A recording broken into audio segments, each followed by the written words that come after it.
నమస్కారం D news కి స్వాగతం నేను మీ మహంతి ముందుగా నేటి ముఖ్యాంశాలు రాజధాని అమరావతిపై వైసీపీ నేతలు విషం చిమ్ముతున్నారన్న మంత్రి నారాయణ చంద్రబాబు పనితనం ప్రజలందరికీ అర్థమైన వైసీపీ నేతలు మాత్రం బురద చల్లే పనిలోనే ఉంటున్నారని ఆగ్రహం ప్రపంచ రికార్డు సాధించిన పంచాయతీరాజ్ గ్రామీణాభివృద్ధి శాఖ రాష్ట్ర వ్యాప్తంగా ఒకే రోజు 13,326 గ్రామ పంచాయతీలో గ్రామ సభలు నిర్వహించినందుకు దక్కిన అరుదైన గౌరవం వరద బాధితులకు వైసీపీ తరపున సేవ చేసేందుకు సిద్ధంగా ఉన్నామన్న మాజీ మంత్రి ఎమ్మెల్సీ బొత్స సత్యనారాయణ తమ వద్ద ఉన్న మ్యాన్ పవర్ తో ప్రజలకు డైరెక్ట్ గా నిత్యావసర సరుకులు అందిస్తామని వెల్లడి అమరావతిపై వైసీపీ నేతలు విషం చుమ్ముతూనే ఉన్నారని మంత్రి నారాయణ మండిపడ్డారు. బుడమేరు వరదతో ప్రజలు ఇబ్బంది పడుతుంటే వైసీపీ నేతలు మాత్రం బురద చల్లే పనిలోనే ఉన్నారన్నారు. చంద్రబాబు పనితనం ప్రజలందరికీ అర్థమైందని ఆయన చెప్పారు. రాజధాని అమరావతి నిర్మాణంలో భాగంగా 3 కాల్వలను డిజైన్ చేసినట్లు మంత్రి నారాయణ తెలిపారు. వీటిపై ఏడీసీ చైర్మన్ అధికారులతో చర్చించామన్నారు. వచ్చే వర్షాకాలానికి ఈ కాల్వలను పూర్తి చేసేందుకు నిర్ణయించినట్లు తెలిపారు. ఉండవల్లి వైకుంఠపురం వద్ద పంపింగ్ స్టేషన్లు ప్లాన్ చేసినట్లు చెప్పారు. బుడమేరు వరద ఉధృతికి ఎంతో మంది ప్రజలు ఇబ్బంది పడ్డారని మంత్రి నారాయణ తెలిపారు. రాజధాని ప్రాంతం మునిగిపోయిందని వైసీపీ అసత్య ప్రచారాలు చేసిందని ఆరోపించారు. రాజధాని పరిసర ప్రాంతాలకు ఎలాంటి ముప్పు లేదన్నారు. రాజధాని నిర్మాణానికి ఇలాంటి ఇబ్బందులు తలెత్తకుండా 3 వాగులని స్టోరేజ్ కెపాసిటీ పెంచుతామన్నారు. వచ్చే 2 నెలల్లో టెండర్లు వేసి పనులు ప్రారంభించి వచ్చే వర్షాకాలంలోపు పూర్తి చేస్తామన్నారు. ఇలాంటివి చేయటం వల్ల అమరావతి రాజధానికి ఎలాంటి ముప్పు ఉండదన్నారు. కరకట్టని 4 లైన్లతో గతంలో డిజైన్ చేశామని, ఐకాన్ బిల్డింగ్స్ కి ఎలాంటి ఇబ్బందులు లేవని ఐఐటి నిపుణులు నివేదిక ఇచ్చారు. రాజధాని ప్రాంతంలో జంగిల్ క్లియరెన్స్ అనేది 80% పూర్తి చేయడం జరిగిందని తెలిపారు. అందరికీ నమస్కారాలండి. మీకు అందరికీ తెలిసిందే ఈ యొక్క బుడమేరు వల్ల ఈ విజయవాడ నగరంలో 32 డివిజన్లు పక్కన కొన్ని విలేజెస్ యాక్చువల్గా నీటిలో మెర్జ్ కావటం, ఎంతోమంది ప్రజలు సఫర్ అయ్యారు. అయినప్పటికీ అమరావతి క్యాపిటల్ సిటీ 2017 చదరపు కిలోమీటర్లు ఎటువంటి ఇబ్బంది రాలా. అయితే గతంలో వైఎస్ఆర్సీ ప్రభుత్వం ఇదంతా మునిగిపోతుంది, ఇక్కడ రాజధాని కట్టడానికి లేదు, ఈ రాజధానికి పనికిరాదని ప్రచారం చేశారు. వరల్డ్ బ్యాంక్ కూడా యాక్చువల్గా వాళ్ళు నెగిటివ్గా ఇచ్చారు, ఇది పనికిరాదని. కానీ 11.43 లక్షల క్యూసెక్కుల వాటర్ వచ్చింది సార్. ఇది హైయెస్ట్ మనకు తెలిసి హైయెస్ట్ 11.43 లక్షల క్యూసెక్కులు వచ్చినా ఎటువంటి ఇబ్బంది లేకుండా ఉంది. అయినప్పటికీ ఈ క్యాపిటల్ సిటీని నిర్మించేటప్పుడు ఈ నిర్మాణంలో లోపల 3 కెనాల్స్ యాక్చువల్గా డిజైన్ చేసాం. కొండవీటి వాగు, పాలవాగు, గ్రావిటీ కెనాల్ మొత్తం 3 కెనాల్స్ని యాక్చువల్గా అక్కడ డిజైన్ చేసాం. ఈరోజు దానికి సంబంధించిన ఏడీసీ మన యొక్క అమరావతి డెవలప్మెంట్ కార్పొరేషన్ చైర్మన్ ప్రభుత్వం మరియు మిగతా అధికారులతో యాక్చువల్గా వీటి మీద డిస్కస్ చేశాను. నెక్స్ట్ రెయినీ సీజన్ కల్లా ఈ 3 కంప్లీట్ కావాలనే దాంతో యాక్చువల్గా వాడితో ఈరోజు డీటెయిల్గా డిస్కస్ చేయడం జరిగింది. కొండవీటి వాగు చూస్తే అనంతవరం నుంచి ఉండవల్లి పాయింట్కి వస్తుంది, ఉండవల్లి ఎండ్ పాయింట్. అదేవిధంగా పాలవాగు చూస్తే దొండపాడు నుంచి కృష్ణాయపాళెంకి వచ్చి కొండవీటాకులు కలిసిపోద్ది. గ్రావిటీ కెనాల్ అయితే వైకుంఠపురంకి యాక్చువల్గా వైకుంఠపురం పాయింట్కి డౌన్లోకి పోతుంది. ఉప ముఖ్యమంత్రి పవన్ కళ్యాణ్ బాధ్యతలు చేపట్టి 100 రోజుల్లోపే పంచాయతీరాజ్ గ్రామీణాభివృద్ధి శాఖ ప్రపంచ రికార్డు సాధించింది. రాష్ట్ర వ్యాప్తంగా ఒకే రోజు 13,326 గ్రామ పంచాయతీల్లో గ్రామ సభల నిర్వహణకు ప్రపంచ రికార్డు దక్కింది.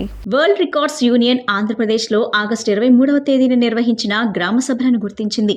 ఇందుకు సంబంధించిన రికార్డ్ పత్రాన్ని, మెడల్ను ఈ రోజు ఉదయం ఉప ముఖ్యమంత్రి పవన్ కళ్యాణ్ కి world records union official records manager Christopher Taylor craft అందజేశారు. హైదరాబాద్ లోని పవన్ కళ్యాణ్ నివాసంలో ఈ కార్యక్రమాన్ని నిర్వహించారు.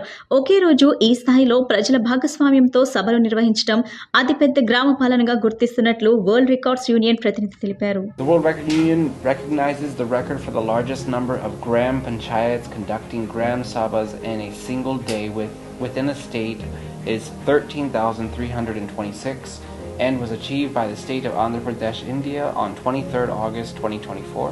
Congratulations. Thank you.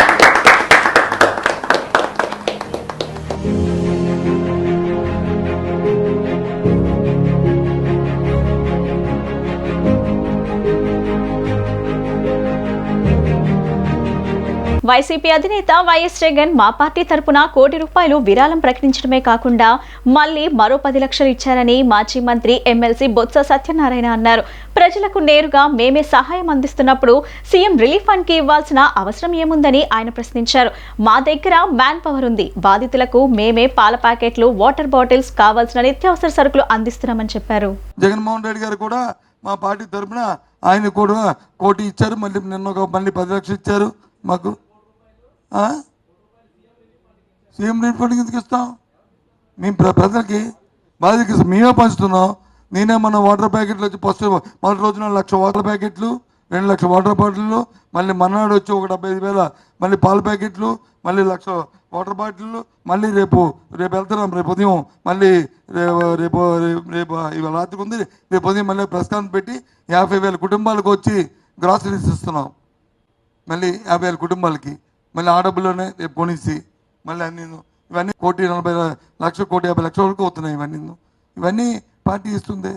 అదంతా సీఎం రిలీఫ్ కిందకి ఇస్తాం కదా. మా దగ్గర మ్యాన్ పవర్ లేకపోతే, మెకానిజం లేకపోతే రిలీఫ్కి ఇస్తాం. తప్పు కాదు ఇవ్వడం. ఉంది కదా మెకానిజం ఉన్నప్పుడు ఎందుకు ఇస్తాం? మరి మేము అంటున్నాం కదా, మన 4 లక్షలు డైరెక్ట్గా అతని మెకానిజం ఉండబట్టే కదా ప్రతి దాని పేరు పంచాయతీకి ₹1,00,000 ఇచ్చారు. అంటే అది మెకానిజం ఉండబట్టే కదా. మా మెకానిజం మాకు ఉంది కాబట్టి మేము అలా చేస్తాం. సీఎం చంద్రబాబు నాయుడు పిలుపుతో వరద ముంపు బాధితులకు సాయం చేసేందుకు ముందుకు వచ్చిన బిగ్ టీవీ సొల్యూషన్స్ అధినేత సీతారాంను అభినందిస్తున్నట్లు సెంట్రల్ నియోజకవర్గం ఎమ్మెల్యే బోండా ఉమామహేశ్వరరావు తెలిపారు. వరద ముంపు గురై పాడైన ఎల్ఈడీ టీవీలను ఉచిత సర్వీసులు చేస్తున్నారని సెంట్రల్ నియోజకవర్గ ప్రజలు ఈ అవకాశాన్ని సద్వినియోగం చేసుకోవాలని పిలుపునిచ్చారు.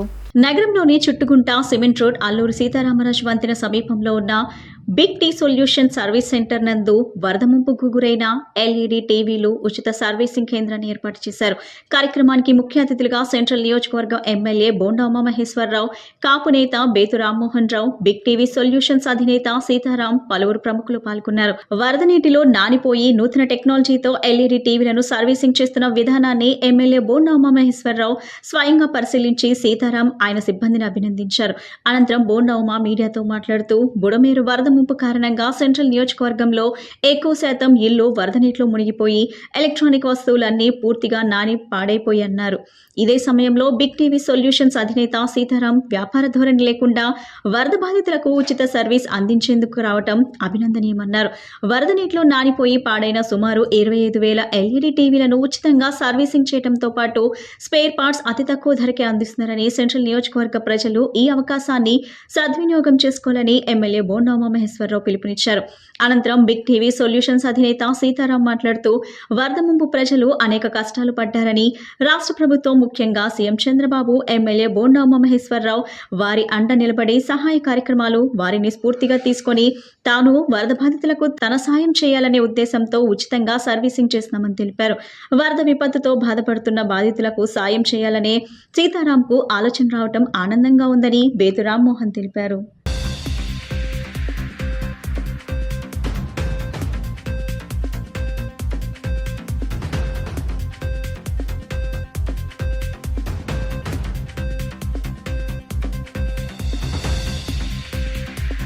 అడ్వాన్స్డ్ టెక్నాలజీ పుణ్యమ అంటూ మరి ప్రపంచంలో ఏ సమస్య వచ్చినా సరే ఆ టెక్నాలజీయే క్లియర్ చేస్తూ ఉంది. ఈరోజు విజయవాడ సెంట్రల్ నియోజకవర్గంలో బిగ్ టీవీ సొల్యూషన్స్ పేరు మీద మన సీతారాము ఇక్కడ చుట్టుకుంట్లో ఇక్కడ పెద్ద టీవీ సర్వీస్ సెంటర్ని పెడతాం. దాంట్లో అన్ని సమస్యలకి గతంలో మరి మెయిన్ బోర్డు కానీ స్క్రీన్ కానీ ఏదైనా రిపేర్లు వస్తే ఈ స్మార్ట్ టీవీల్లో ఇంకా ఈ మూత పడేయటం తప్పితే, పక్కన పడేయటం తప్పితే ఇంతకుముందు మార్గం ఉండేది కాదు. ఇవాళ అడ్వాన్స్డ్ టెక్నాలజీ మిషనరీ మరి ఇంపోర్ట్ చేసుకుని ఇతర కంట్రీల నుంచి ఇక్కడ పెడతాం వల్ల సుమారుగా ఇవాళ సెంట్రల్ నియోజకవర్గంలో 25,000 టీవీలు తడిసిపోయిన టీవీలు పనిచేయవు, లేదంటే గీతలు వస్తూ ఉంటాయి. అలాంటి టీవీలన్నింటినీ అతి తక్కువ ధరకే వీలైతే 200-300 రూపాయలకే ఇక్కడ సర్వీస్ చేసి మళ్ళా మామూలుగా ఆ టీవీ గతంలో ఏ విధంగా వచ్చిందో ఆ విధంగా దాన్ని పనిచేయించే విధంగా ఇక్కడ టెక్నాలజీ మిషనరీ అన్ని ఎక్విప్మెంట్ ఫుల్ ఫ్లెడ్జ్డ్గా ఉంది. చాలా సంతోషం. సీతారామని, బిగ్ టీవీ సొల్యూషన్స్ సీతారామని నియోజకవర్గ శాసనసభ్యుడిగా అభినందిస్తా ఉన్నా. ఇది రైట్ టైంలో మంచి మిషనరీ పెట్టారు. దీన్ని ఏదైతే స్కిల్ డెవలప్మెంటు ప్రభుత్వ పరంగా కూడా దీన్ని ఇన్వాల్వ్ చేస్తూ ఉన్నాం. ఇవాళ అత్యధికంగా టీవీలు నష్టపోయినటువంటి సెంట్రల్ నియోజకవర్గంలో వాళ్ళందరినీ కూడా వీళ్ళ బిగ్ టీవీ సొల్యూషన్స్ సేవల్ని వినియోగించుకోమని కూడా విజ్ఞప్తి చేస్తా ఉన్నాం. విజయవాడ సెంట్రల్ నియోజకవర్గం నుంచి మాట్లాడుతున్నానండి. ఈరోజు ముఖ్యంగా గత 15 రోజులుగా విజయవాడ మహానగరం వరదల్లో చాలా ఇబ్బందులు పడుతూ ప్రజలందరూ చాలా అస్తవ్యస్తమైన జీవితం గడుపుతున్నారు. అందులో భాగంగా సీఎం నారా చంద్రబాబు నాయుడు గారు, లోకేష్ గారు వారి పిలుపు మేరకు పవన్ కళ్యాణ్ గారి స్ఫూర్తితో మనకు చేతనంత వరకు సహాయం చేయాలనే సంకల్పంతో మేము 15 రోజుల నుంచి కార్యక్రమంలో పాల్గొంటూ విరివిగా అన్నదాన కార్యక్రమాలు, వస్త్రదాన కార్యక్రమాలు అన్నీ కూడా చేస్తున్నాం. అదేవిధంగా ఇప్పుడు మా వంతు కృషిగా బిగ్ టీవీ సొల్యూషన్స్ ద్వారా అతి తక్కువ రేటుతో సర్వీస్ చేయాలని, ఈ వరదల్లో ఇబ్బంది పడిన వారికి ఈ టీవీ చాలా పెద్ద సమస్యగా ఉంది, చాలా ఎక్కువ ఖర్చు అవుతుంది. వాళ్ళకి తక్కువ ఖర్చులో మినిమం 100 రూపీస్తోనే కెమికల్ క్లీనింగ్ చేసి ఫ్రీ సర్వీస్ ఛార్జెస్తో వాళ్ళకి అందించాలని. Rammohan Rao, road safety NGO జిల్లా అధ్యక్షుడు. ఈ రోజున విజయవాడ నగరంలో విపత్తు కారణంగా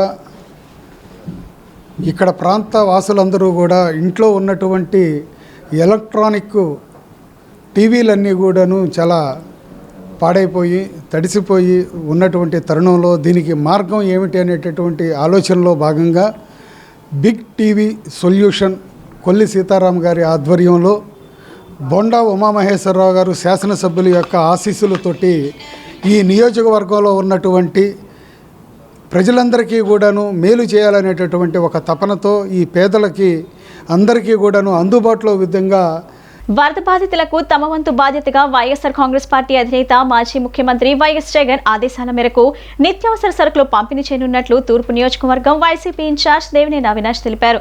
దాదాపుగా 50,000 కుటుంబాలకు నిత్యావసర సరుకులు పంపిణీ చేయనున్నామని, ప్రజలకు వైసీపీ ఎప్పుడూ అండగా ఉంటుందని హామీ ఇచ్చారు. కూటమి ప్రభుత్వం అధికారంలోకి వచ్చిన తరువాత రాజకీయ కక్షపై పెట్టే శ్రద్ధ ప్రజలపై పెడితే బాగుంటుందని సూచించారు. విజయవాడ నగరంలో భారీ వర్షాలకు బుడమేరు పొంగి నగరం మొత్తం అతలాకుతలమైన సంగతి తెలిసింది. వరద ప్రభావిత హనుమాన్పేటలోని నిత్యావసర సరుకులు పంపిణీ కోసం ప్యాకింగ్ చేసే విభాగాన్ని పరిశీలించారు. వర్గం వైసీపీ ఇన్ఛార్జ్ దేవినేని అవినాష్ అన్నారు. ఈ నేపథ్యంలో అవినాష్ మాట్లాడుతూ విజయవాడ వరద బాధితుల బాధ వర్ణనాతీతమని అన్నారు. వరద ప్రభావిత ప్రాంతాల్లో ప్రజానీకం తినడానికి తిండి లేక కనీస నిత్యావసరాలు కూడా లేని పరిస్థితుల్లో జీవనం గడుపుతున్నారని వాపోయారు. వరద ప్రభావిత ప్రాంతాల్లో తమ పార్టీ ఆధ్వర్యంలో దాదాపుగా 50,000 కుటుంబాలకు నిత్యావసర సరుకులు పంపిణీ చేయనున్నట్లు ఆయన చెప్పారు. గతంలో తమ ప్రభుత్వం ప్రజానీకానికి ఎప్పుడూ వెన్నుదన్నుగా నిలిచిందని, అండగా ఉంటుందని వ్యాఖ్యానించారు. ప్రస్తుత ప్రభుత్వం పేరుకే గాని ప్రజలకు చేస్తుందేమీ లేదని మండిపడ్డారు. ప్రజానీకానికి ఎటువంటి నిత్యావసరాలు అందటం లేదని ఆగ్రహం వ్యక్తం చేశారు. కూటమి ప్రభుత్వం అధికారంలోకి వచ్చిన తర్వాత రాజకీయ కక్షపై పెట్టే శ్రద్ధ ప్రజలపై పెడితే బాగుంటుందని సూచించారు. ప్రస్తుత ప్రభుత్వం రాజకీయ కక్షకు తావు లేకుండా పనిచేయాలని, వరద బాధితులకు కనీస అవసరాలను అందించలేని దుర్భర స్థితిలో ఉందని విమర్శలు గుప్పించారు.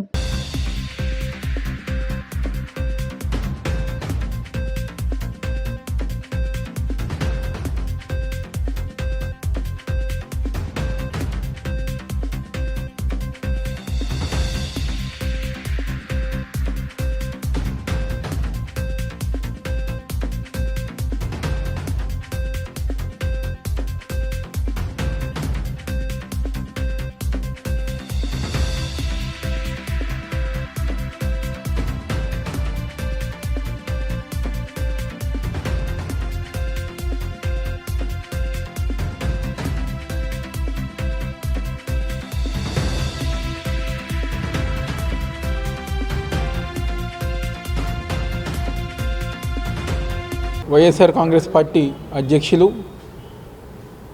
పెద్దలు మాజీ ముఖ్యమంత్రి వర్యులు వైఎస్ జగన్మోహన్ రెడ్డి గారి ఒక నాయకత్వంలో వైఎస్ఆర్ కాంగ్రెస్ పార్టీ తరఫున ఏదైతే మొన్న విజయవాడ నగరంలో వచ్చిన వరదల వల్ల ఇబ్బంది పడుతున్న ప్రజానికం దాదాపుగా 50,000 మందికి 50,000 కుటుంబాలకి సరిపడే నిత్యావసర సరుకులు ఈరోజు మాజీ ముఖ్యమంత్రి జగన్మోహన్ రెడ్డి గారి ఒక నాయకత్వంలో పంచే కార్యక్రమం, దానికి కావాల్సిన ప్యాకింగ్ కానివ్వండి అవన్నీ గారా ముమ్మరంగా కొనసాగుతున్నాయి. ఈరోజు ఒక కుటుంబానికి సరిపడే ఆయిల్ కానివ్వండి, కందిపప్పు, పెసరపప్పు, అదేవిధంగా బెల్లం, ఉల్లిపాయలు, బంగాళదుంప, వాళ్ళ కుటుంబానికి సరిపడే నిత్యావసర సరుకులు ఈరోజు జగన్మోహన్ రెడ్డి గారి నాయకత్వంలో పంచడం గారి జరుగుతుంది. ఏదైతే వరదలు వచ్చి ఈరోజు గారి ప్రజలు పస్తులుండి ఎటువంటి సౌకర్యాలు ఏమీ గారా దొరకకుండా ఈరోజు గారి ప్రజానికం ఎన్నో ఇబ్బందులు పడుతున్నారు. మేమేదో చేసామని చెప్పని ప్రభుత్వం మాట్లాడుతుంది, కానీ గ్రౌండ్ లెవెల్లో ప్రజానికం ఎన్నో ఇబ్బందులు పడుతూ, ఒక పక్క ఇంట్లో సామాన్లన్నీ గారు చెడిపోయినాయి, ఇల్లు మొత్తం గారా పారైపోయింది, ఇల్లు శుభ్రం చేసుకునే పనిలోనూ ఎవరు సహకరించట్లా, సరిగ్గా భోజన సదుపాయాలు సరిగ్గా లేవు. ఈ రోజుకి వాళ్ళకు కావాల్సిన నిత్యావసర సరుకుల పరిస్థితి గారు సరిగ్గా అందించలేని పరిస్థితి ఈరోజు ఈ రాష్ట్రంలో, ముఖ్యంగా విజయవాడ నగరంలో జరుగుతుంది. కేవలం కక్ష రాజకీయాలు, పనిచేసే వాళ్ళని ఎలాగైనా ఇబ్బంది పెట్టాలనే చేసే రాజకీయాలు ఈరోజు రాష్ట్రంలో కొనసాగుతున్నాయి. ఈరోజు జగన్మోహన్ రెడ్డి గారి ఒక నాయకత్వంలో ఈరోజు సొంతంగా పార్టీ తరపున ₹1 కోటి ఈరోజు వరద బాధితులకి సాయం చేస్తడంతో పాటు ఈరోజు నగరంలో ఎక్కడైతే ఎఫెక్ట్ అయిన దాదాపుగా 50,000 కుటుంబాలకి, ప్రజానికానికి కుటుంబాలకి ఈరోజు జగన్మోహన్ రెడ్డి గారి ఒక నాయకత్వంలో రేపు ఉదయం నుంచి గారు నిత్యావసర సరుకులు పంపిణీ చేసే కార్యక్రమం ప్రారంభించబోతున్నాం. ఈరోజు ఉదయం నుంచి గారు ఈ కార్యక్రమంలో మా క్లస్టర్ ఇన్ఛార్జెస్ ఉదయ్ గారు కానివ్వండి, కళ్యాణ్ గారు కానివ్వండి, అదేవిధంగా వైఎస్ఆర్ కాంగ్రెస్ పార్టీ నాయకులు ఉదయ్ గారు, అదేవిధంగా చందా కిరణ్ తేజ్ గారు దాదాపుగా వారం 10 రోజుల నుంచి గారా దీన్ని ముందుకు తీసుకెళ్తున్న సిద్ధు గారు, వీళ్ళందరూ గారు పర్యవేక్షించి మా జిల్లా అధ్యక్షులు, నగర అధ్యక్షులు వాళ్ళందరూ గారు ఈరోజు ఈ కార్యక్రమంలో ఇన్వాల్వ్ అయ్యి రేపటి నుంచి 3 నియోజకవర్గాల్లో గారు పంపిణీ కార్యక్రమం ప్రారంభమవుతుందని సందర్భంగా చెప్పుకుంటున్నాం. ఏపీ వ్యాప్తంగా జిల్లా రిజిస్ట్రేషన్ కార్యాలయాల్లో జిల్లా రిజిస్టర్ ఉండే పోడియం తొలగించే కార్యక్రమానికి రాష్ట్ర ప్రభుత్వం శ్రీకారం చుట్టింది. ఈ కార్యక్రమంలో భాగంగా మొట్టమొదటిసారిగా ఏలూరు రోడ్ BSNL ఆఫీస్ ఎదుట ఉన్న గుణదల సబ్ రిజిస్టర్ కార్యాలయంలో ఈ నూతన ఆవిష్కరణకు శ్రీకారం చుట్టారు. స్టాంప్స్ అండ్ రిజిస్ట్రేషన్ CS సిఫోడియా తూర్పు నియోజకవర్గం ఎమ్మెల్యే గద్దె రామ్మోహన్ రావు పోడియంను పగలగొట్టే కార్యక్రమాన్ని ప్రారంభించారు. ఈ సందర్భంగా వారు మాట్లాడుతూ, గతంలో ప్రభుత్వ కార్యాలయానికి వెళ్లాలంటే ప్రజలు భయపడే పరిస్థితులు ఉండేవన్నారు. కార్యాలయానికి వెళ్లాలంటే అక్కడుండే వాతావరణం చూస్తే ప్రజల్లో భయాందోళనలు ఉండేవన్నారు. ప్రజలతో మర్యాదపూర్వకంగా మెలకాలంటే కార్యాలయాల్లో మార్పులు జరగాలన్నారు. రాష్ట్ర ప్రభుత్వం ప్రజలకు సేవలందించే విధంగా ఉండాలని కొన్ని మార్పులు చేస్తున్నామన్నారు. అనంతరం ఎమ్మెల్యే రామ్మోహన్ రావు మాట్లాడుతూ, ప్రజలతో మర్యాదపూర్వకంగా ఉండి సమస్యలని పరిష్కరించాలని సీఎం చంద్రబాబు ఈ నిర్ణయం తీసుకున్నారన్నారు. సబ్ రిజిస్టర్ కార్యాలయాల్లో రిజిస్టర్ కూర్చునే పోడియం తొలగించి సాధారణ పరిస్థితికి తీసుకొచ్చేందుకే నూతన పద్ధతికి శ్రీకారం చుట్టామన్నారు. గతంలో సబ్ రిజిస్ట్రేషన్ కార్యాలయాల్లో ఉండే వాతావరణం చూస్తే రాచరికం పద్ధతిలో ఉండేదన్నారు. వాటన్నిటికీ స్వస్తి పలకాలని నిర్ణయం తీసుకున్నట్లు ఎమ్మెల్యే తెలిపారు. సబ్ రిజిస్టర్ కార్యాలయాలకి వచ్చే ప్రజలని మర్యాదపూర్వకంగా మెలిగేలా చర్యలు చేపడతామన్నారు. దానిలో మార్పులు చేసి ప్రత్యేకంగా ప్రజలకి ఒక ఫ్రెండ్లీ వాతావరణం, ఫ్రెండ్లీ అట్మాస్ఫియర్ క్రియేట్ చేయడానికి ఇవాళ ముఖ్యమంత్రి గారు తీసుకున్న నిర్ణయం, ఎవరైనా ఒక సమస్య కోసం వచ్చినప్పుడు లేదా అవసరం వచ్చినప్పుడు అక్కడ ఉన్న అట్మాస్ఫియర్ని చూసుకుని భయపడే విధంగా వాళ్ళకి వంగి నమస్కారం పెట్టాలి అనే భావన కాకుండా ప్రజలే దీనికి కర్తలు, ప్రజలే దీనికి యజమానులు, ప్రజలకు అవసరమైతే వాళ్ళకి రాగానే కొంచెం మంచినీళ్ళు ఇచ్చి, ఇంకా అవకాశం ఉంటే టీ ఇచ్చి వాళ్ళ సమస్యని తెలుసుకొని సానుకూలంగా పరిష్కరించే విధంగా చేసే ప్రయత్నం, ఒక అట్మాస్ఫియర్ క్రియేట్ చేయాలని చెప్పి అంతకుముందున్న ఎత్తైన దిమ్మ, దాని చుట్టూ రెడ్ కలర్, ఇది ఒక మేజిస్ట్రేట్ని, ఒక జడ్జి గారిని మనం చూసి ఏ విధంగా జడ్జి గారి దగ్గరికి వెళ్తే ఎంతలా వాళ్ళైనా, ఎమ్మెల్యే కావచ్చు, ముఖ్యమంత్రి కావచ్చు, ఎవరైనా కూడా, లేదా ఒక అధికారి కావచ్చు, వాళ్ళ ముందు చేతులు కట్టి నిలబడే వ్యవస్థలో ఆ విధంగా అది అక్కడే దానికి పరిమితి చేసి దానిలో ఉన్న అన్ని చోట్ల కూడా అలాంటి సిస్టంలు తీసేయాలని చెప్పి మార్పు తీసుకొచ్చి, ఒకప్పుడు ప్రభుత్వ కార్యాలయాలకి వెళ్ళాలంటే ప్రజలు పడిపోయేవాళ్ళు. ఒకప్పుడు పూర్వ కాలంలో తహసీల్దార్ ఆఫీస్కి వెళ్ళాలంటే బాగా భయంగా ఉండేది. ఏమవుతుందో అది వాళ్ళ భయంతో జనాలు వెళ్ళేవాళ్ళు. అయితే రాను రాను ఆ పద్ధతి పోయింది. నేను చిన్నప్పుడు బ్యాంకుకి పోవాలన్నా పోస్ట్ ఆఫీస్కి పోవాలన్నా నాకు భయం ఉండేది. నేను నిజం చెప్తున్నాను. అసలు ఆఫీస్కి పోవాలంటే ఆ అట్మాస్ఫియర్ చూసి, అది ఆ వాతావరణం చూసి ఎవరు మామూలు మనిషి బాగా భయపడిపోతారు. ఈ వ్యవస్థ రాను రాను చేంజ్ అయింది. ఈరోజు మనం బ్యాంక్కి పోతే నేరుగా బ్యాంక్ మేనేజర్ రూమ్లోకి పోయి మాట్లాడుకోవచ్చు. ఆ భయం లేదు. తహసీల్దార్ ఆఫీసులు, ఎండిఓ, ఎంఆర్ఓ ఆఫీసులు, అన్ని ఆఫీసులు ఇలా తయారైంది. రాష్ట్రంలో వైద్య విద్యను ప్రైవేటీకరించేందుకు రాష్ట్ర ప్రభుత్వం కుట్ర చేస్తుందని సిపిఐ రాష్ట్ర కార్యదర్శి కె రామకృష్ణ అన్నారు. స్థానిక దాసరి భవన్లో సోమవారం ఏర్పాటు చేసిన విలేకరుల సమావేశంలో ఆయన మాట్లాడుతూ రాష్ట్ర ప్రభుత్వం విధానాల నిర్ణయాలపై ముఖ్యమంత్రి చంద్రబాబు నాయుడు స్పష్టత ఇవ్వాలని కోరారు. ప్రతిపక్షంలో ఉన్నప్పుడు చెప్పిన దానికి అధికారంలోకి వచ్చిన తరువాత చేసిన దానికి పొంతన ఉండటం లేదని విమర్శించారు. వైద్య కళాశాలలో ఏర్పాటులో జగన్ ప్రభుత్వం జీవో 107, 108లను తీసుకొచ్చి 50% సీట్లను ప్రైవేట్ పరం చేసిందన్నారు సిపిఐ రాష్ట్ర కార్యదర్శి రామకృష్ణ. ఆనాడు రాష్ట్రంలోని విద్యార్థి సంఘాలు, కమ్యూనిస్టు పార్టీ, వైద్య విద్యారాలు ప్రభుత్వ నిర్ణయాన్ని తీవ్రంగా వ్యతిరేకించాయని చెప్పారు. నారా లోకేష్ యువగలం పాదయాత్రలో కూడా తాము అధికారంలోకి వస్తే ఆ జీవోలను రద్దు చేస్తామని హామీ ఇచ్చారని తెలిపారు. ఇప్పుడు ఆ హామీలకు విరుద్ధంగా మాట్లాడుతారని మండిపడ్డారు. నేడు వైద్య సీట్లు వస్తే వాటిని భర్తీ చేయలేమని, మాకు వద్దని ఎన్ఎంఎంసీకి లేఖ రాయటం దారుణమన్నారు. భవనాల నిర్మాణం, మౌలిక సదుపాయాల ఏర్పాటు, అధ్యాపకుల కొరత అంశాలను పరిష్కరించుకునే విధానం ఆలోచించకుండా సీట్లు వద్దని చెప్పడం మంచి కాదన్నారు. గుజరాత్ తరహా విధానం తీసుకొచ్చేందుకు కమిటీని ఏర్పాటు చేసినట్లు ప్రభుత్వం ప్రకటించిందన్నారు.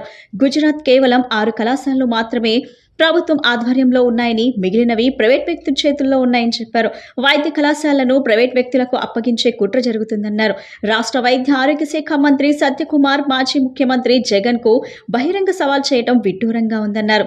టీడీపీ ప్రభుత్వం ఏం చేస్తుందో చెప్పాలి తప్ప వైసీపీ ప్రభుత్వం ఏం చేసిందో చర్చకు రావాలంటంలో అర్థం లేదన్నారు. ఎన్నికలు, పాదయాత్ర, విద్యార్థి ఉద్యమాలు సందర్భంగా టీడీపీ నాయకులు ఏం చెప్పారో గుర్తు చేసుకోవాలని హితవు పలికారు. కళాశాల నిర్మాణం పూర్తి కాలేదని, అసలు వైద్య సీట్లే వద్దటం మూర్ఖత్వం అన్నారు. విశాఖపట్నం ఉక్కు కర్మాగారం విషయంలో తెలుగుదేశం ప్రభుత్వం ఇచ్చిన హామీని వెనక్కి తీసుకున్నట్లు కనబడుతుందని సందేహం వ్యక్తం చేశారు. 2 బ్లాస్ట్ ఫర్నేస్లు ఆపేశారని, ఇనుము, బొగ్గు సరఫరా నిలిపివేశారని, మూలధనం లేకుండా చేసి అప్పుల పాలు చేశారని తెలిపారు. టాటా స్టీల్ కంటే ప్రత్యేక గుర్తింపు కలిగిన విశాఖ ఉక్కును నష్టాల బాట పట్టించారని ధ్వజమెత్తారు. ఉక్కు ఫ్యాక్టరీకి సంబంధించిన 22,000 ఎకరాల భూమిని ఆదాని ఇతర కార్పొరేట్ సంస్థలకు అప్పగించేందుకు ప్రయత్నిస్తుందని చెప్పారు. ఈ అంశంపై స్థానిక ఎమ్మెల్యే పల్లా శ్రీనివాసరావు రాజీనామా చేస్తానని చెప్పడం హాస్యాస్పదంగా ఉందన్నారు. తాము పల్లా శ్రీనివాసరావుని, గంటా శ్రీనివాసరావుని రాజీనామా చేయాలని కోరటం లేదన్నారు. చిత్తశుద్ధి ఉంటే కేంద్రాన్ని నిలదీయాలని డిమాండ్ చేశారు. లేకుంటే కేంద్రంలోని ఎన్డీఏ ప్రభుత్వం నుంచి బయటకు రావాలని సూచించారు. విశాఖ ఉక్కు ప్రైవేటీకరణ జరుగుతుందనే అనుమానంపై ముఖ్యమంత్రి చంద్రబాబు, ఉప ముఖ్యమంత్రి పవన్ కళ్యాణ్ సమాధానం చెప్పాలని డిమాండ్ చేశారు. విశాఖ ఉక్కు ఫ్యాక్టరీకి గనులు కేటాయించాలనే ప్రైవేటీకరణ చేయటం లేదని ప్రకటించారు. ఏ ప్రభుత్వం వచ్చినా ఉద్యోగ సంఘాలు, వాటి నాయకుల తీరు మారటం లేదన్నారు. పోలీసులు టోపీ, కాకి దుస్తులు ధరించి ముఖ్యమంత్రి చంద్రబాబు, ఎక్సైజ్ శాఖ మంత్రి కొల్లు రవీంద్ర చిత్రపటాలకు పాలాభిషేకం చేయటాన్ని తీవ్రంగా ఖండించారు. పోలీసులు ఏమైనా తెలుగుదేశం పార్టీలో చేరారా అని ప్రశ్నించారు. గత ప్రభుత్వంలో కూడా పోలీసులు ఇలాగే చేశారని, ఇప్పుడు ఉన్నత స్థాయికి చెందిన 3 ఐపీఎస్ అధికారులు సస్పెండ్ అయ్యారని గుర్తు చేశారు. జగన్ చెప్పగానే గుడ్డిగా పాటించడం వల్లే ఇలా జరిగిందన్నారు. పోలీసులకు ప్రభుత్వం మంచి చేస్తే ధన్యవాదాలు చెప్పవచ్చు గాని పాలాభిషేకం చేయటం సరికాదన్నారు. నమస్కారాలు. ఇవాళ మన రాష్ట్ర ప్రభుత్వము, ముఖ్యమంత్రి చంద్రబాబు నాయుడు గారు వివిధ పాలసీల విషయంలో ఒక స్పష్టత ఇవ్వాలని కోరుతా ఉన్నాం. ఎందుకంటే ప్రతిపక్షంలో ఉన్నప్పుడు చెప్పేది, ఇవాళ అధికారంలోకి వచ్చిన తర్వాత వాళ్ళు చేస్తున్న దానికి ఏమాత్రం పొంతన ఉండడం లేదు. జగన్మోహన్ రెడ్డి గారు ముఖ్యమంత్రిగా ఉన్నప్పుడు ఈ మెడికల్ కాలేజీల అడ్మిషన్స్ విషయంలో ఆయన ఒక వైఖరి తీసుకున్నాడు. దాదాపు 50% సీట్లు అవి ఎక్కువ ఫీజులు పెట్టి వసూలు చేయాలి, ఆ డబ్బుతో కాలేజీలు నడపాలనే ఉద్దేశంతో జీవో నంబర్ 107, 108ని విడుదల చేశాడు. అందులో 15% సీట్లు ఎన్ఆర్ఐస్కి, 35% సీట్లకి అది ప్రైవేట్ వారికి ఎక్కువ రేట్లకి ఇచ్చుకునేటట్లు ఆయన తెచ్చాడు. అప్పుడు రాష్ట్రంలో ఉన్న విద్యార్థి సంఘాలు, ప్రతిపక్ష పార్టీలు, కమ్యూనిస్ట్ పార్టీలు అందరం కూడా ముక్త కంఠంతో దాన్ని వ్యతిరేకించాం. మెడికల్ కాలేజ్ స్టూడెంట్స్ కూడా పూర్తిగా దాన్ని వ్యతిరేకించారు. మరి ఆ రోజు తెలుగుదేశం పార్టీ నారా లోకేష్ పాదయాత్రలో కూడా దాన్ని పదే పదే ప్రస్తావించి వ్యతిరేకించడం జరిగింది. మరి ఈరోజు ఏం చెప్తున్నారంటే ఈరోజు దానికి పూర్తి విరుద్ధంగా చెప్తున్నారు. ನೀವು ఆ రోజు 107, 108 మేము వస్తానే రద్దు చేస్తాం, వైద్య విద్యనంతా కూడా పేద విద్యార్థులకు దూరం చేస్తూ ఉన్నారు, దీన్ని వ్యాపారమయం చేస్తున్నారని మీరు చెప్పి ఇవాళ మీరేం చేస్తూ ఉన్నారు, మొత్తం తిమ్మిని బమ్మిని చేస్తూ ఉన్నారు. దాన్ని అసలు సీట్లు వస్తే ఆ సీట్లు కూడా మాకు అక్కర్లేదని చెప్పి మీరు కేంద్ర ప్రభుత్వానికి రాస్తున్నారంటే, అంటే ఇవాళ మన కొత్తగా కాలేజీలు పెట్టుకున్నప్పుడు సహజంగా అరకొర సౌకర్యాలు ఉంటాయి. రెండోది స్టాఫ్ విషయంలో కూడా ఇబ్బంది ఉంటుంది. మరి ఇలాంటి తరుణంలో మరి ఈరోజు క్లియర్గా దానికోసం చేయాలి. మీరు అధికారంలో ఉన్నారు కాబట్టి.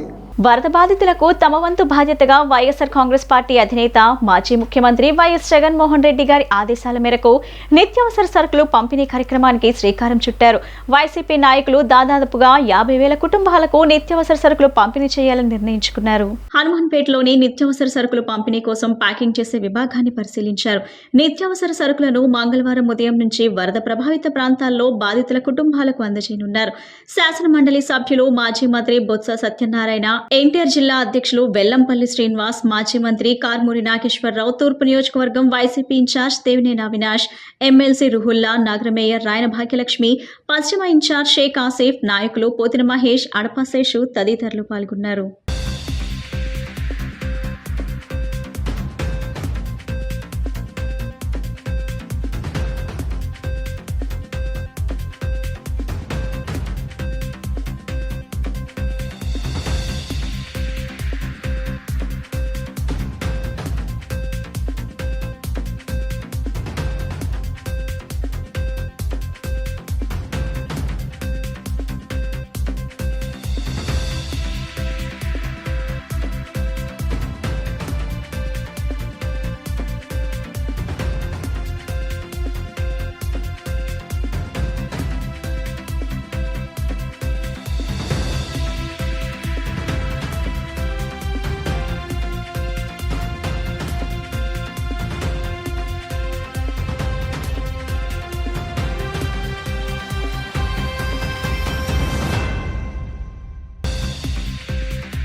మానవతా దృక్పథంతో వరద బాధితులను ఆదుకునేందుకు స్వచ్ఛందంగా ప్రతి ఒక్కరూ ముందుకు వస్తున్నారు.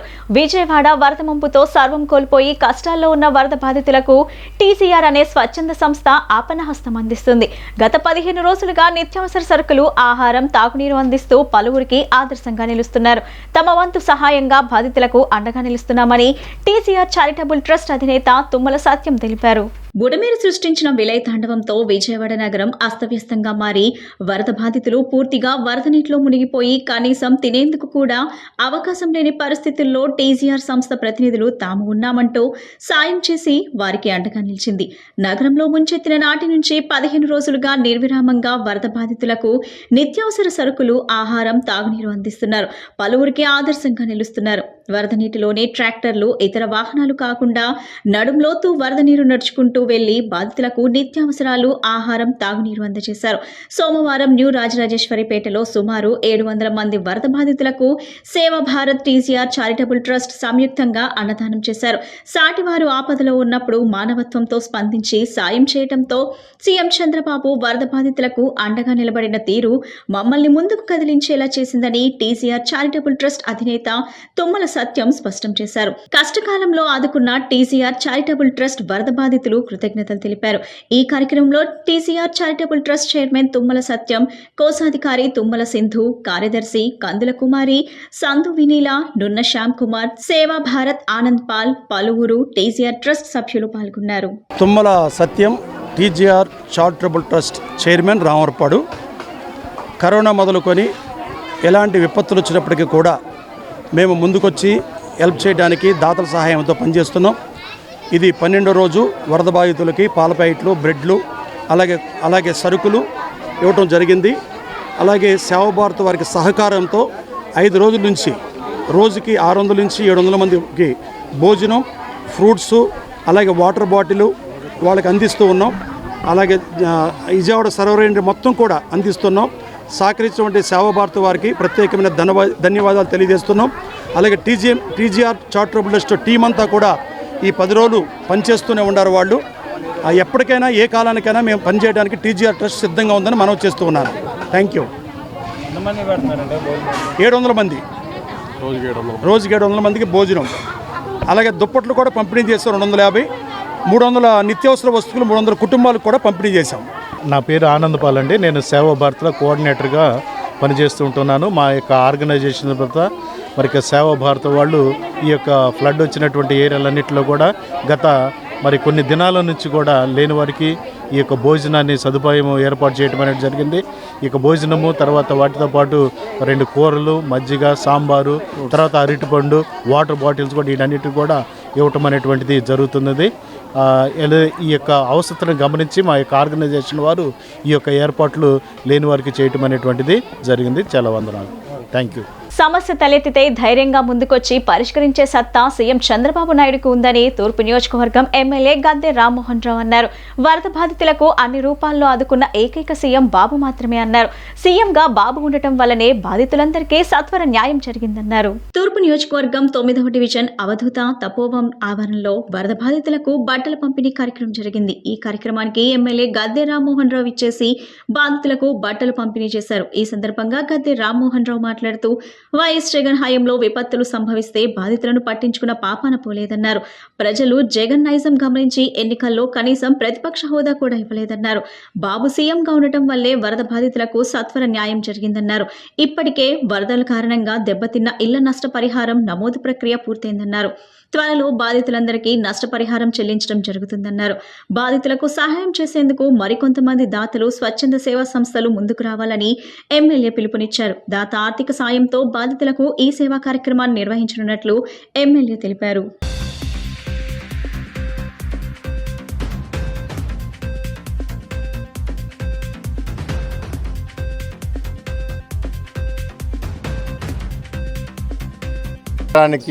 అనేక మార్లు సైక్లోన్ కానివ్వండి, లేకపోతే వరదలు కానీ కృష్ణానది ఒడ్డున ఉండటం వల్ల కానీ, లేదా సముద్రం దగ్గరలో ఉండటం కానీ, ఈ 2 కూడా ఎప్పుడు జరుగుతూ ఉంటాయి. మనకు స్వాతంత్రం వచ్చిన దగ్గర నుంచి కూడా ఎప్పుడు వరదలు వచ్చినా అప్పుడు ఏ ముఖ్యమంత్రి ఉన్నా రూపాయో 10 రూపాయలు ఇవ్వటం జరిగింది. ఒక ముఖ్యమంత్రి అయితే 3,000 ఇచ్చారు, ఒక ముఖ్యమంత్రి అయితే 4,000 ఇచ్చారు, చంద్రబాబు గారు అయితే 20,000 కూడా ఇచ్చారు. కానీ ఒక్క పైసా నష్టపరిహారం ఇవ్వని ఏకైక ముఖ్యమంత్రి ఎవరు ఉన్నారంటే ఈ 4 నెలల ముందు ఉన్న జగన్మోహన్ రెడ్డి గారు. 2019 నుంచి 24 వరకు నాకు తెలిసి కృష్ణానది ఒడ్డున 8 పర్యాయాలు వరదలు వచ్చాయి. కనీసం ఒక్కరోజు కూడా వచ్చి చూడకపోగా ఆయన అక్కడ పేదవాళ్ళు చాలా ఇబ్బంది పడ్డారు. వాళ్ళకి ఇళ్ళు కడుక్కోవడానికే 10,000 రూపాయల పైన ఖర్చు అయింది. ఏదైనా వాళ్ళకి చేదోడు వాదోడుకు ఇద్దామని చెప్పి ఏమాత్రం ఆలోచన రాలి. ఆయన ఒక్క పైసా కూడా ఇవ్వాలి. అక్కడ చూడకపోగా ఒక్క పైసా కూడా ఇవ్వాలి. వరద వల్ల ఏదైతే ఈ యొక్క తూర్పు నియోజకవర్గంలో కోల్పోయామో, అలాగే అటు వన్ టౌన్లో సింగనగర్ కానీ, సెంట్రల్ నియోజకవర్గం కానీ, అలాగే చంద్రబాబు గారి పిలుపు మీదకి ఇక్కడ ఉన్నటువంటి సేవా కార్యక్రమాలు చేసుకుంటూ ఏదైతే మరి ఆయన పిలుపు మీదకు ఇక్కడ ఉన్నటువంటి దాతృద్రయం గల పెద్దలందరూ కూడా ముందుకు వచ్చి, అలాగే ఈ రోజున ఈ తూర్పు నియోజకవర్గంలో మా అనంత డైమండ్ శేఖర్ గారు, అలాగే మా యొక్క ఎమ్మెల్యే గారు అయినటువంటి గద్దె రామ్మోహన్ గారు, అలాగే ఈ యొక్క విజయవాడ పార్లమెంట్ సభ్యుడైనటువంటి అందరూ కూడా ఎంపీ గారు అందరూ కూడా గత 11-12 రోజుల నుంచి విపరీతంగా కష్టపడి బాబు గారు పిలుపు మేరకు వాళ్ళకు చేతనైనంత సాయం చేసి 24 గంటలు ఎవరికి ఏ ఇబ్బంది కలగకుండా వరద ప్రభావిత ప్రాంతాల్లో సత్వరమే పారిశుద్ధ నిర్వహణ పూర్తి చేసి ప్రజలకు ఆరోగ్యకరమైన వాతావరణాన్ని కల్పించాలని విజయవాడ నగరపాలక సంస్థ కమిషనర్ ధ్యాన్ చంద్ర అధికారులతో అన్నారు. సోమవారం ఉదయం కంట్రిక, ఉడా కాలనీ, రాజీవ్ నగర్, నున్నా, ముస్తాబాద్ తదితర ప్రాంతాలు క్షేత్రస్థాయిలో పరిశీలించారు. తన పర్యటనలో గమనించిన పేరుకుపోయిన వ్యర్థాలను చూసి అక్కడున్న శానిటరీ ఇన్స్పెక్టర్ మందలించి దగ్గరుండి వ్యర్థాలను తీసేలా చర్యలు తీసుకోవాలని అసిస్టెంట్ మెడికల్ హెల్త్ ఆఫీసర్ రామకోటేశ్వరరావుతో అన్నారు.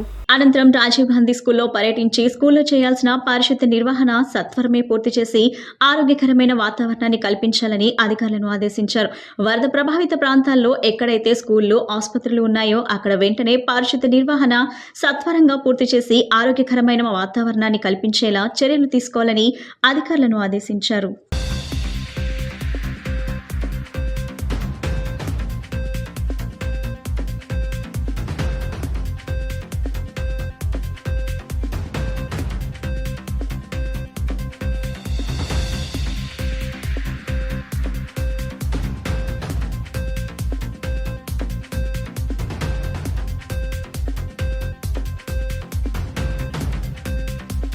మహ్మద్ ప్రవక్త జన్మదినోత్సవాన్ని పురస్కరించుకొని మిలదునబీ వేడుకలు నగరంలో ఘనంగా నిర్వహించారు. ముస్లిం సోదరులు పలుచోట్ల సేవా కార్యక్రమాలు, అన్నప్రసాదాలు ఘనంగా నిర్వహించారు.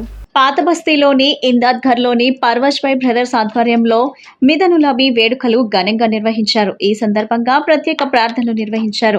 ఈ సందర్భంగా మత పెద్దలను ఘనంగా శాలువాలతో సత్కరించారు. ఈ సందర్భంగా మత గురువు మౌలానా రఫీక్ సాహెబ్ మాట్లాడుతూ అతిమ ప్రవక్త అయిన మహ్మద్ ప్రపంచానికి శాంతి, అహింసను బోధించారని, వారి బోధనలు ప్రతి ఒక్కరూ ఆదరించాలని తెలిపారు. కార్యక్రమంలో నిర్వాహకులు పర్వజ్ భాయ్ మాట్లాడుతూ మిలాదునబీ పురస్కరించుకొని ప్రతి ఏడాదిలా ఈ రోజు కూడా వేడుకలను ఘనంగా నిర్వహించారు. కులం, మతం అనే భేదం లేకుండా ప్రతి ఒక్కరికి అన్న ప్రసాదాన్ని పంపిణీ చేయాలని తెలిపారు.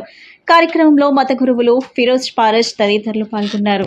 ఈ ఏడాదిలాగే మిలాదున్నబీ సందర్భంగా దైవం పంపిన అంతిమ ప్రవక్త ముహమ్మద్ సల్లల్లాహు అలైహి వసల్లం గారి జన్మదిన వేడుకలను పురస్కరించుకుని చేసే అన్న వితరణ కార్యక్రమం ఈరోజు కూడా మా ఆధ్వర్యంలో జరుగుతుంది.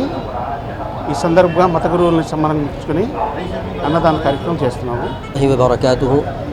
बहुत बड़ी खुशनसीबी है आज कि आज 12 रबीउल नूर 12 रबीउल अव्वल यानी जिस दिन अल्लाह तबारक व तआला अपने प्यारे नबी सरकार दो आलम सल्लल्लाहु अलैहि वसल्लम को इस दुनिया में मबऊस फरमाया, जिसका ज़िक्र अल्लाह तबारक व तआला कुरान पाक में इरशाद फरमाता है कि लक़द मन्नल्लाहु अलल मुअमिनीना इज़ बअथ फ़ीहिम रसूला, तहक़ीक़ के हमने ईमान वालों पर बहुत बड़ा एहसान किया उनके अंदर हमारे रसूल को भेज के।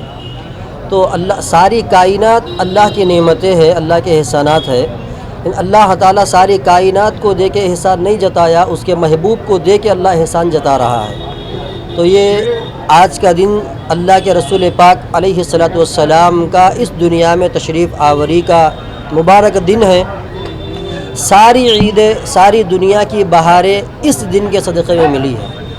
तो आज के दिन ऐसे मुबारक मौके पर, ऐसे बहारों वाले दिन जनाब परवेज़ अहमद साहब, हमारे परवेज़ भाई अल्हम्दुलिल्लाह सरकार दो आलम सल्लल्लाहु अलैहि वसल्लम के मिलाद पाक के खुशी के मौके पर लोगों को खाना खिलाने का एहतमाम किया गया है। इबादत के बाद सबसे अफजल अमल दीन इस्लाम में भूखे को खाना खिलाना है। तो अल्हम्दुलिल्लाह सरकार दो आलम वसल्लम के मिलाद पाक के खुशी के मौके पर जनाब परवेज़ अहमद साहब और आपके हमरा, आपके भाइयों ने यहाँ पर लोगों को खाना खिलाने का एहतमाम किया है। बहुत बड़ी खुशी की बात है और बहुत बड़ा काम है ये, और अल्लाह ताला को पसंदीदा कामों में से ये भी एक लोगों को खाना खिलाना एक पसंदीदा काम है। सारी कायनात अल्लाह सरकार दो आलम के सदक़े में हमें दिया है। तो लिहाजा हम सरकार दो आलम वसल्लम के खुशी में आप वसल्लम के मिलाद पाक के मौके पर ये एहतमाम फ़ातिहा ख़ानी का खाना खिलाने का एहतमाम किया है। अल्हम्दुलिल्लाह इस मुबारक व मुतबर्रक बैठक में, महफिल में इस गुनाहगार को भी मौका मिला। अल्हम्दुलिल्लाह यह हमारे बख्शिश का ज़रिया है। వన్ టౌన్ లేబర్ కాలనీ ప్రాంగణంలో డూండి రాకేష్ సేవా సమితి ఆధ్వర్యంలో ఏర్పాటు చేసిన 72 అడుగుల మట్టి వినాయక విగ్రహం భక్త కోటిని విశేషంగా ఆకర్షిస్తుంది. ప్రతిరోజు స్వామివారి సన్నిధిలో పలు రకాలైన ఆధ్యాత్మిక ప్రవచన కార్యక్రమాలను నిర్వహిస్తున్నారు. ఆదివారం రాత్రి స్వామివారిని దర్శించుకునేందుకు భక్తులు వేలాదిగా తరలివచ్చారు. దీంతో విగ్రహ ప్రాంగణం భక్తులతో కిక్కిరిసిపోయింది. 21 రోజుల పాటు స్వామివారిని ఉంచి 22వ రోజున స్వామివారిని ఇక్కడే నిమజ్జనం చేస్తున్నట్లు డూండి గణేష్ కమిటీ ప్రతినిధి రాకేష్ తెలిపారు. స్వామివారి ప్రాంగణంలో కొలువై ఉన్న వారాహి అమ్మవారు, అయోధ్య బాలరాముడు భక్తులను విశేషంగా ఆకర్షిస్తున్నారని చెప్పారు. నేటి నుంచి డూండి గణేష్ విగ్రహం వద్ద శ్రీశైలం ఆలయకు చెందిన స్వాములతో పూజాధికారులు ఉంటాయని తెలిపారు. భక్తులందరూ కార్యక్రమానికి తరలి రావాలని ఆయన కోరారు.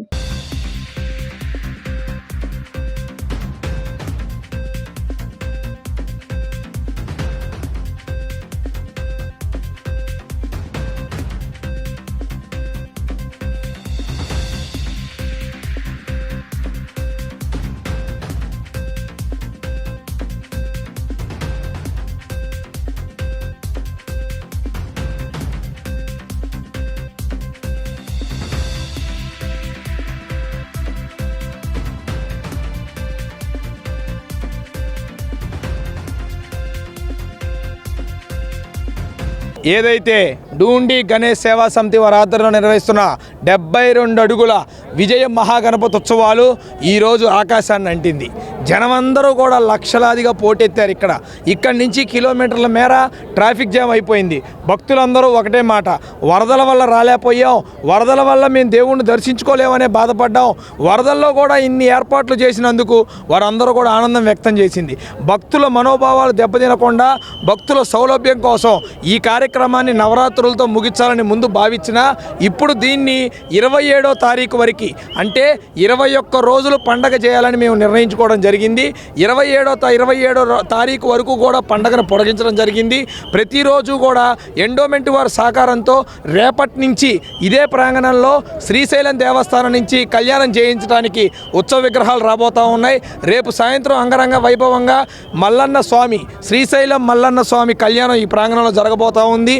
అలాగే భక్తులందరూ కూడా 27 వరకు ఈ యొక్క భక్తుల దర్శనం స్వామివారు ఇవ్వబోతూ ఉన్నారు. 28వ తారీఖు నిమజ్జన కార్యక్రమం ఉంటుంది కాబట్టి భక్తులందరూ కూడా విరిదిగా వచ్చి స్వామివారి దర్శనం చేసుకొని ఆశీస్సులు తీసుకోవాల్సిందిగా కోరుతా ఉన్నాం. ఈరోజు వచ్చేసి మామూలుగా రొటీన్ పూజలతో పాటు ఉండ్రాళ్ళ పూజ ఒకటి జరిగిందండి, తులసి దళాల పూజ ఒకటి జరిగింది. ఈ రెండు కూడా ఈరోజు ప్రత్యేకంగా నిర్వహించడం జరిగింది. రేపటి కంచి కూడా కళ్యాణాలు, ఎల్లుండి నుంచి కూడా ఇదే ప్రాంగణంలో హోమాలు కూడా నిర్వహించడం జరుగుతూ ఉంది. Thank you. మహమ్మద్ ప్రవక్త పుట్టినరోజు సందర్భంగా వన్ టౌన్ పంజా సెంటర్ నుంచి కాళేశ్వరరావు మార్కెట్ వరకు ముస్లింలు భారీ ర్యాలీ నిర్వహించారు. ర్యాలీ అనంతరం కాళేశ్వరరావు మార్కెట్ వద్ద ఉన్న జుమ్మా మసీద్ వద్ద ప్రత్యేక ప్రార్థనలు జరిపారు.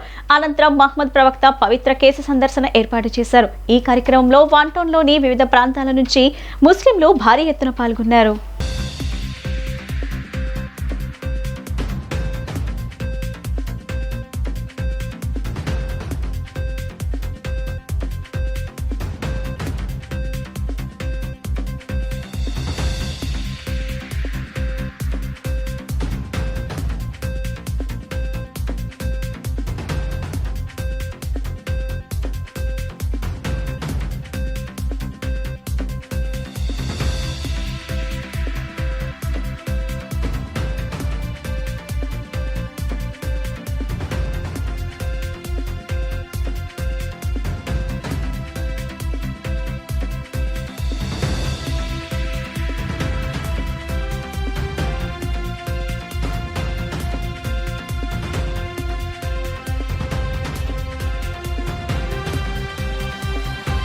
వార్తలు ముగించే ముందు ముఖ్యాంశాలు మరోసారి.